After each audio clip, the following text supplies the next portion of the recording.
السلام على جميع المتابعين. حبيت نوريكم أني اخترت من كل نوع من الأغنام. حاولت يكون في قطيعي. هذه سلالة الأغنام كما النعجة الأولى، زاد سلالة الأغنام الدمان المغربية.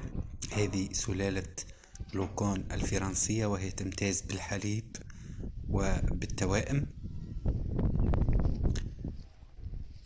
كذلك الأغنام أولاد جلال السلالة الجزائرية. هذه هي السلالة الجزائرية، سلالة جميلة جدا تمتاز باللحم وبالتوائم، كذلك قامات طويلة وجمال أخاذ ما شاء الله.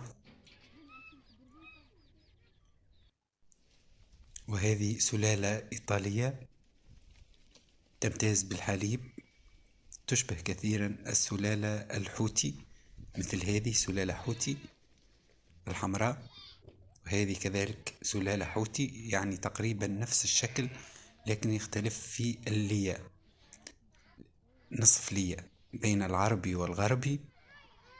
تشبه كثيرا السلالة الإيطالية، تمتاز بالحليب السلالة الإيطالية. هذه طبعا السردي، جمال وروعة وقامة ممشوقة ما شاء الله، روعة. أولاد جلال، أغنام أولاد جلال شاهد الجمال، وهي سلالة جزائرية قحة